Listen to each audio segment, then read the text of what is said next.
Sir ये फिर FATF की तैयारी में लग रहे हैं। पहले भी 2-3 बार जा चुके हैं, एक बार फिर सोच रहे होंगे चले जाते, और फिर जा ग्रे लिस्ट में चले जाएंगे। नहीं ये क्योंकि जिस तरह से वीडियोस आ रही हैं, जिस तरह से दिखाई दे रहे हैं, जिसका नाम इन्होंने लिया, हाफिज सईद हो चाहे कोई हो, हाफिज सब मैं पुलिस। इतने ये ज़हनी तौर पे मफलूज हो चुके हैं पाकिस्तानी कि इन्हें पता ही नहीं है कि फैटफ का इंचार्ज कौन है, इस वक्त सदर कौन है। उसका नाम टी राजा कुमार साहब है। वो ही इज भारतीय निजाद हैं जो इस वक्त फैटफ के प्रेसिडेंट हैं, टी राजा कुमार साहब। एफएटीएफ ने पाकिस्तान को फिर एक बार उसकी औकात याद दिलाई और बोला बेटा तुम्हें देख रहे हैं और तुम्हें निपटा देंगे। हालात जा रहे हैं, हम बड़ी मुश्किल से एफएटीएफ की ग्रे लिस्ट से निकले हैं, बहुत मुश्किल से हम बाहर आए हैं। साल की जिद्दोजहद के बाद हमने इतनी एफर्ट्स की हैं इसके लिए कि वो फिर उनकी टीम को हमने बुलाया कि प्लीज़ प्लीज़ आप आ जाएं। वो टीम आई, फिर उसके बाद उसने सारा वो किया। तो जब आप इतनी एफर्ट्स कर लें तो उसको आप फिर दोबारा से ऐसा कुछ नहीं होना चाहिए कि जो ज़ाया हो जाए कोशिशें।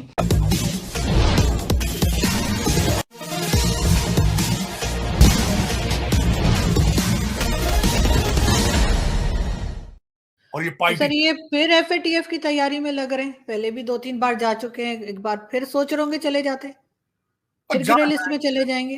नहीं ये क्योंकि जिस तरह से वीडियोस आ रही हैं, जिस तरह से दिखाई दे रहे हैं, जिसका नाम इन्होंने लिया, हाफिज सईद हो चाहे कोई हो, हाफिज सब मैं पुलिस। इतने ये ज़हनी तौर पे मफलूज हो चुके हैं पाकिस्तानी कि इन्हें पता ही नहीं है कि फैटफ का इंचार्ज कौन है, इस वक्त सदर कौन है।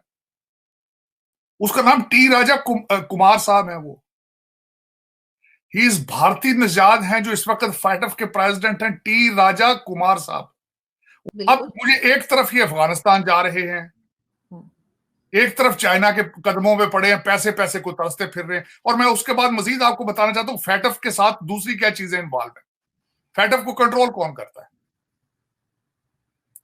फैटफ को कंट्रोल करता है आईएमएफ, यूनाइटेड नेशंस, और तीसरी चीज है वर्ल्ड बैंक। और वर्ल्ड बैंक का नया प्रेसिडेंट कौन आ रहा है? अजय बंगा, बिल्कुल मास्टर कार्ड वाले।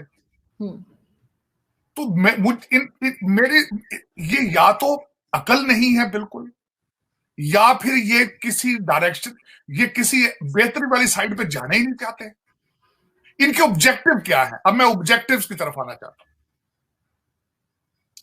मेरे लिए बहुत तकलीफ थी। एक तो ये तकलीफ वाली बात थी क्योंकि इन्होंने दरवाजे बंद करते जा रहे हैं, जिधर भी जाते हैं दरवाजे बंद कर जाते हैं, दुनिया को सिग्नल देते हैं कि हम सुधरेंगे नहीं या हमारा बेहतरी की तरफ जाने वाला कोई इरादा ही नहीं है। ये गलत बात है, गलत बात सर है। ये झूठ बोलते हैं ना। इन्होंने कहा कि जी हमने तो 31 साल की सजा दे दी हाफिज सईद को, नहीं, सैयद सलाउद्दीन को भी यही कहते हैं, और फिर यही सब ड्रामा। आपके ऊपर फैटफ की पाबंदियां फिर लग जाती हैं, कहां जाएंगे आप?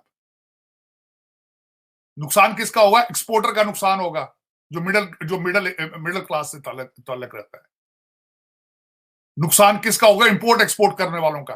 ये पाकिस्तान क्या दोबारा चाह रहा है कि एफएटीएफ की ग्रे लिस्ट में चला जाए? क्या लगता है सर आपको? लेकिन आज मैं क्या कहूं, किस तरह कहूं कि जो इन्होंने किया वहां पे, बिल्कुल सर, हमारी कोई शक्ल रह गई है, कोई बात करने वाली बात रह गई है, वो लोग क्यों सुनेंगे हमें?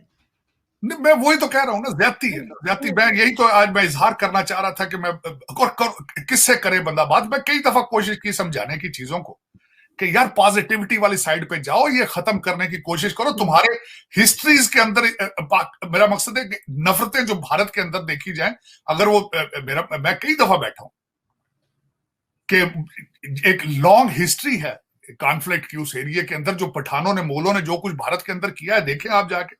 उनको आप किस तरह ब्लेम कर सकते हैं?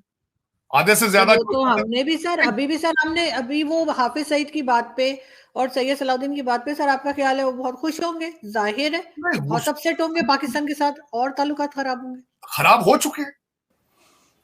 एफएटीएफ ने पाकिस्तान को फिर एक बार उसकी औकात याद दिलाई और बोला बेटा तुम्हें देख रहे हैं और तुम्हें निपटा देंगे। एफएटीएफ के प्रेसिडेंट का नाम सुन लो पाकिस्तानियों, उसका नाम है टी राजा कुमार। टी राजा कुमार। यहां पे भी एंडियन को लगा दिया है। ये तो बड़ी मुश्किल है, हर जगह एंडियन लगे हुए हैं।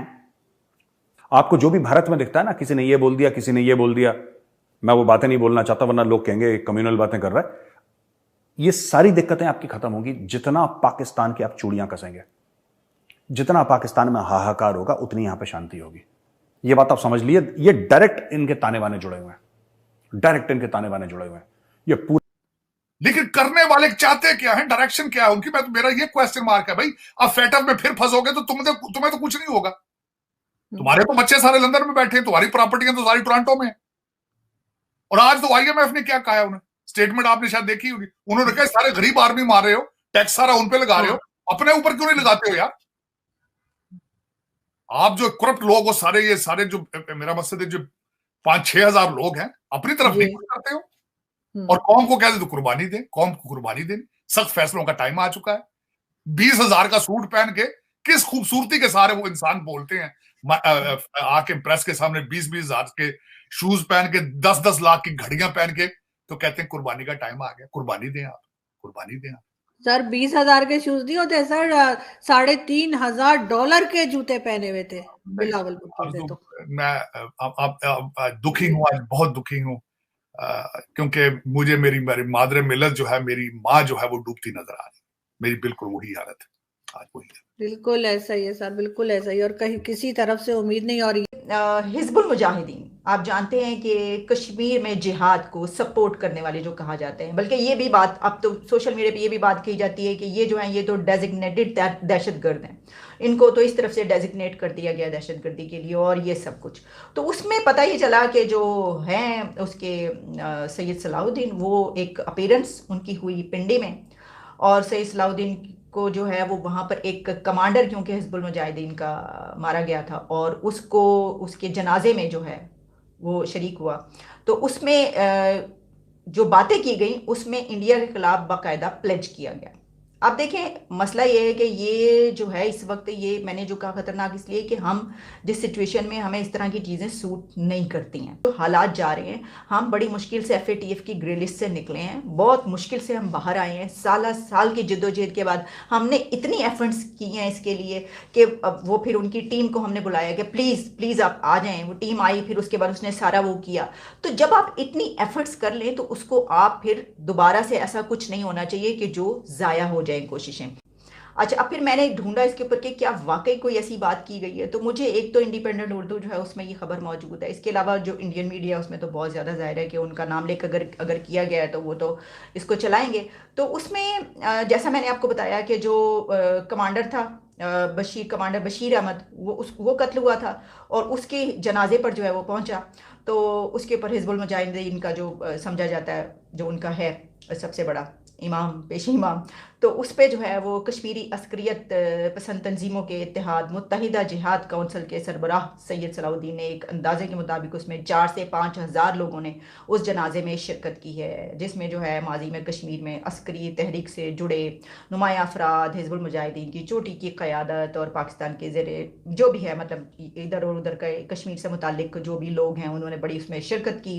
और फिर ये है कि इसमें जो कहा गया वो भी लिखा हुआ है, मैं सारा आपको बता रही हूँ। आप अगर हमसे जुड़ा रहना चाहते हैं तो कृपया मेरे चैनल को सब्सक्राइब करें तथा बेल आइकन भी दबा दें ताकि नई वीडियो की जानकारी तुरंत आप तक पहुंच जाए। धन्यवाद। जय हिंद।